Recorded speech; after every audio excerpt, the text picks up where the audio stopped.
Hello मित्रों, तो आप सभी कैसे हैं? यदि आप भी अब की बार 12th का एग्ज़ाम देने वाले हैं, तो एक बार ज़रूर 2025 के पेपर को देख लें। तो ये आज हम जो जीव विज्ञान का पेपर लेकर आए हैं, क्लास 12th। तो दोस्तों, यदि चैनल को सब्सक्राइब नहीं किए, तो चैनल को सब्सक्राइब कर लें और ऐसे ही प्रीवियस क्वेश्चन को देखने के लिए चैनल को सब्सक्राइब कर लें। तो चलिए शुरू करते हैं। तो हमारा जो पेपर होता है 12th का, वो 3 घंटे 15 मिनट का होता है। 15 मिनट आपको दिए जाते हैं परीक्षा में बैठकर, मतलब पेपर को अच्छी तरीके से पढ़ लें एक बार ध्यान से, उसके बाद ही शुरू करें। तो ये जो पूर्णांक होता है आपका 70 नंबर का होता है, तो इसका कोड है 348 केजे। ये आवश्यक कुछ इंफॉर्मेशन है, ये आप पढ़ लीजिए, उसके बाद पेपर को दीजिएगा। सबसे पहले आपका मल्टीपल चॉइस टाइप क्वेश्चन हो दिया गया है, बहुविकल्पी प्रश्न। तो आपका फर्स्ट क्वेश्चन है, सही विकल्प अपनी उत्तर पुस्तिका में लिखिए। तो का प्राकड़ की बाह्य चोल किससे बनी होती है? सेलुलोज, पेक्टिन, स्पोरुलिन, जेंथोफिलम।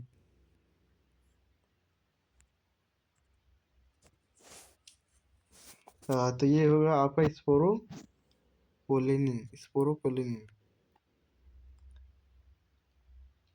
इसके बाद खा, ऑप्शन नंबर खा, निम्नलिखित में से कौन स्टाफ टर्मिनेटेड कोडॉन नहीं है? AUG।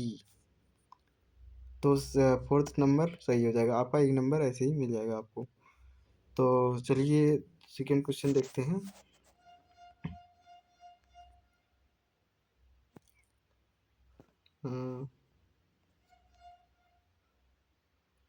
गा, ऑप्शन नंबर गा। गा गा क्वेश्चन क्या कर रहा है?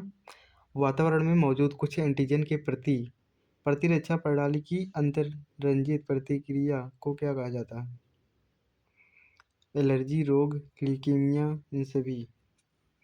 तो आपको ये कहा, आपका ऑप्शन नंबर एक एलर्जी। वातावरण में मौजूद कुछ एंटीजन की प्रतिरक्षा प्रणाली की जी अंतर्रंजित प्रतिक्रिया को क्या कहा जाता है? तो उसे एलर्जी कहा जाता है। PCR का तात्पर्य क्या है? PCR, PCR। PCR मतलब पॉलीमरेज चेन रिएक्शन। ये आपका आंसर नंबर सही, ऑप्शन नंबर एक आपका सही हो जाएगा। तो चलिए इसके बाद नीचे देख लेते हैं। उसके बाद इसमें ये इंग्लिश में दिया गया है वही क्वेश्चन। तो क्वेश्चन नंबर 2 है। क्वेश्चन नंबर 2 में क्या क्या दिया गया है देखते हैं। Very short answer type question, अति लघु उत्तरीय प्रश्न। इसमें आप अगर 5-6 लाइन का लिखते हैं, मतलब जैसे कि 25 से 30 या 40 वर्ड लिख देते हैं, तो ये अति लघु प्रश्न में आ जाएगा।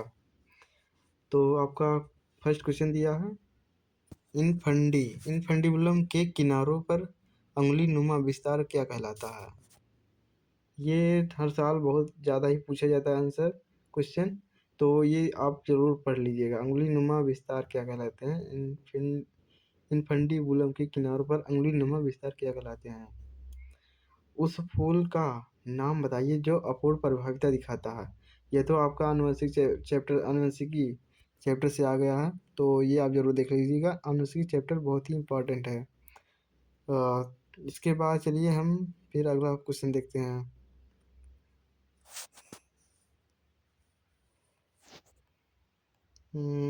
उसके बाद दिया गया है गा, दूसरे का गा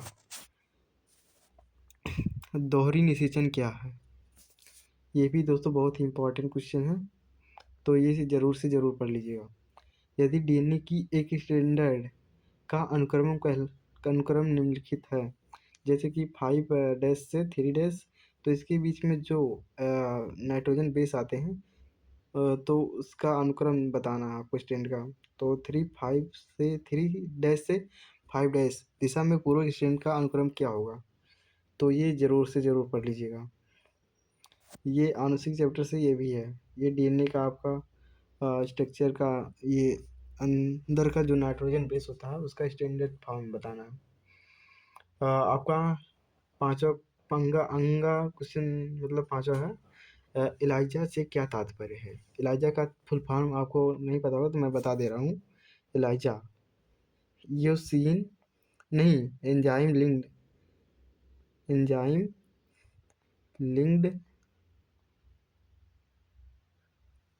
इम्यूनो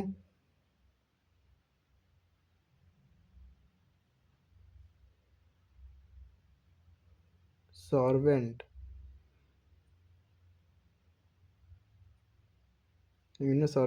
एसे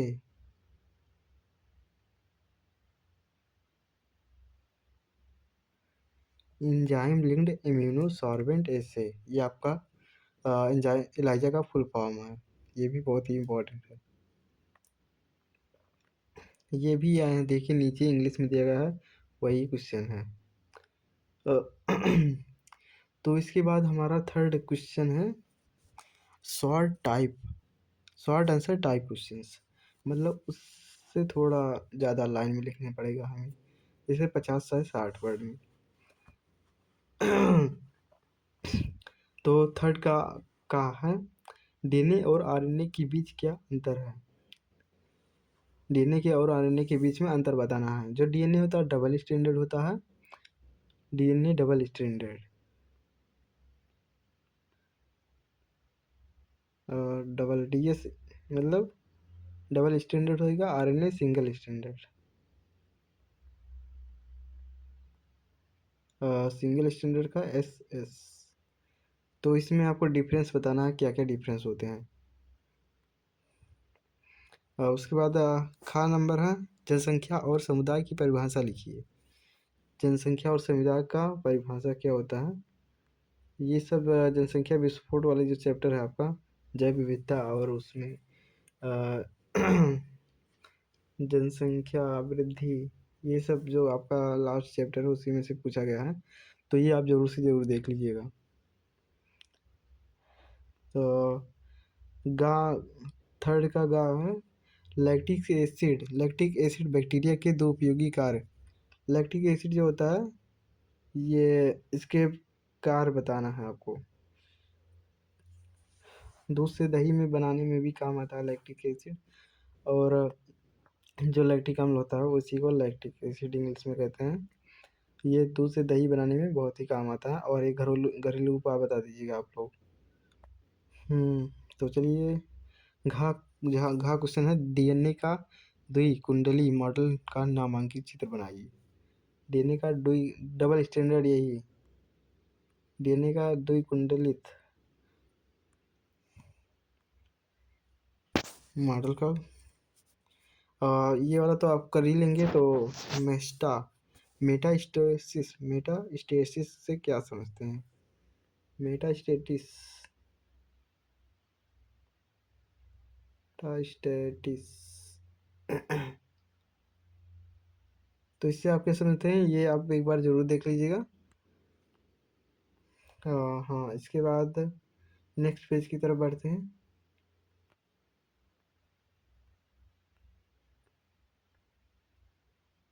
जो फोर्थ क्वेश्चन है ये शॉर्ट आंसर टाइप क्वेश्चन, उसी का मतलब और लघु उत्तरीय प्रश्न है।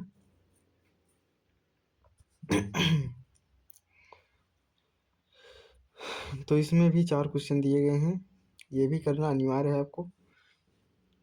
तो का फोर्थ का प्रश्न है नामांकित चित्र सहित मानव शुक्राणु की संरचना का वर्णन कीजिए। जो मानव में शुक्राणु है उसका नामांकन चित्र बनाना है आपको, और उसका थोड़ा भी उसमें संरचना जो बनाएंगे उसका नेम लिखकर उसे डिनोट करेंगे। इसके बाद खा वाला जो क्लाइनफेल्टर सिंड्रोम के कारणों की व्याख्या कीजिए। इस सिंड्रोम के लक्षणों का भी उल्लेख कीजिए। क्लाइनफेल्टर सिंड्रोम जो होता है इसका क्यों होता है, और ये कितने गुणसूत्र कम या ज़्यादा होते हैं तो होता है, तो यही सब आपको बताना है। और इसके लक्षण क्या क्या होते हैं, क्या सिम्टम्स होते हैं। और इसका फोर्थ का गा है जेनेटिक इंजीनियरिंग में प्रयोग होने वाले महत्वपूर्ण एंजाइमों का वर्णन कीजिए। जेनेटिक इंजीनियरिंग तो ये आप लोग एक बार फिर से पढ़ लीजिएगा अगर नहीं पढ़ेंगे तो ये भी बहुत इंपॉर्टेंट है। इसमें से ज़्यादातर क्वेश्चन हमारे आनुवंशिकी या जेनेटिक्स वाले डीएनए जैसे कि हो गया, ये सब आनुवंशिकी में ज़्यादातर पूछे गए हैं। और जैव विविधता की हानि के प्रमुख कारणों का वर्णन। जैव विविधता की हानि के प्रमुख जैव विभिन्नता जो होती है उन्हीं का कारण और भिन्नता उसमें क्यों होती है, ये सब का वर्णन करना है। तो ये सब आप कर सकते हो। तो एक बार ये जैव विविधता और जेनेटिक्स वाला चैप्टर आनुवंशिकी का तो ज़रूर से ज़रूर पढ़िएगा।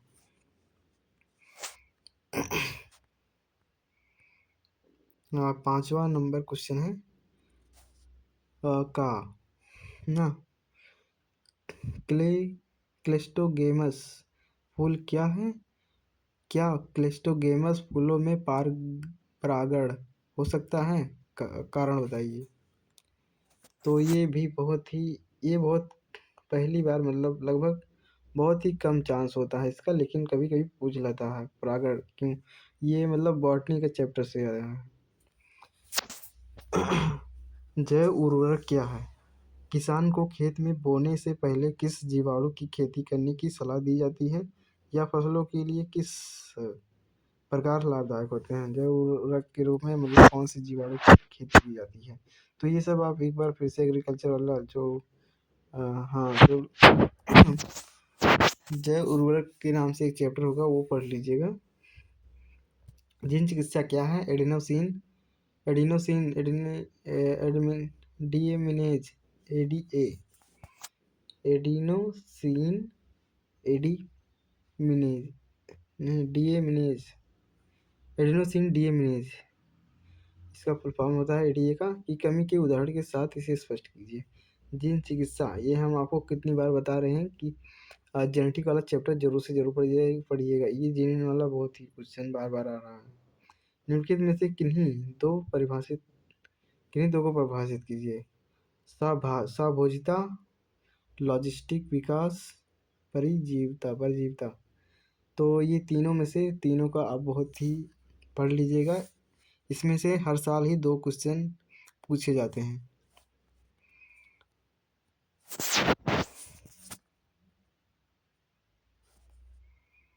हाँ तो आपका 6 नंबर क्वेश्चन है मानव जीनोम परियोजना के महत्वपूर्ण उद्देश्यों को लिखिए। तो ये भी पढ़ लीजिएगा आप लोग। प्रीवियस ईयर के बहुत ही क्वेश्चन ज़्यादातर मैच कर जाते हैं, बट उनका पैटर्न होता है क्वेश्चन का तो इधर उधर कर देते हैं, तो लगभग सेम ही क्वेश्चन आते हैं। तो ये भी बहुत इंपॉर्टेंट है। मानव जीनोम परियोजना के महत्वपूर्ण उद्देश्य को लिखिए। आनुवंशिक रूप से संशोधित जीव में इंसुलिन का उत्पादन किस प्रकार होता है? तो इंसुलिन का जो आनुवंशिकी रूप में मतलब कैसे उत्पाद करते हैं तो ये भी देख लीजिएगा एक बार, क्योंकि ये देखिए हम ज़्यादातर आनुवंशिकी चैप्टर से बहुत ही क्वेश्चन उठा है। तो ये भी बहुत ही आनुवंशिकी पूरा चैप्टर बहुत ही इंपॉर्टेंट है, उसमें से चाहे जहाँ से पूछ सकते हैं। अंजीर और ततैया वाष्प के उदाहरण के साथ सहोकारिता का वर्णन कीजिए। अंजीर और ततैया वाष्प के उदाहरण के साथ सहोकारिता का वर्णन। तो ये तो बहुत ही कम पूछा गया है, लेकिन बट कभी कभी बहुत ही कम चांसेस होते हैं इसके आने के। उपयुक्त रेखा चित्रों सहित चरघातांकी वृद्धि चक्र का विस्तृत वर्णन कीजिए। तो ये भी एक बार ये सब क्वेश्चन थोड़ा कम आते हैं, बट एक एक बार तो देख ही सकते हो।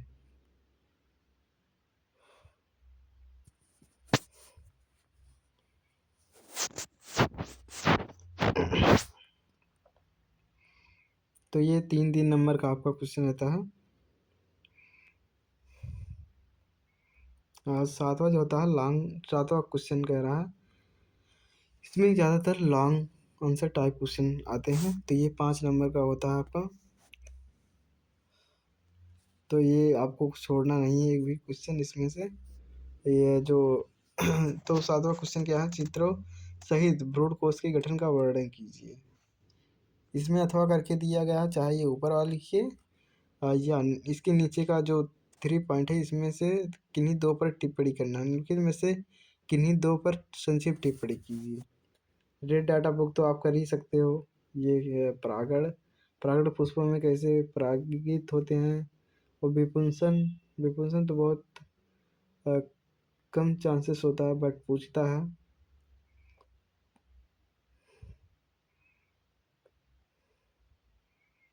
तो आपका 8वां क्वेश्चन है, फूलों में परागण के वर्तिकाग्र का, फूलों में परागण के वर्तिकाग्र तक स्थानांतर एवं निषेचन पूर्ण होने तक की सारी घटनाओं का सचित्र वर्णन कीजिए। ये परागण वाले चैप्टर से इधर लॉन्ग क्वेश्चन में बहुत ही ज़्यादा पूछा जाता है, तो ये एक बार ज़रूर देख लीजिएगा आप। हाँ, यह अथवा करके ये भी पूछा गया है, हर्षी चेस प्रयोग का नामांकित सचित्र वर्णन कीजिए। इस प्रयोग के पश्चात वैज्ञानिकों द्वारा किए लिए गए निष्कर्ष को लिखिए। हर्षी चेस, हाँ ये बहुत ही इंपॉर्टेंट क्वेश्चन है, तो ये देख लीजिएगा।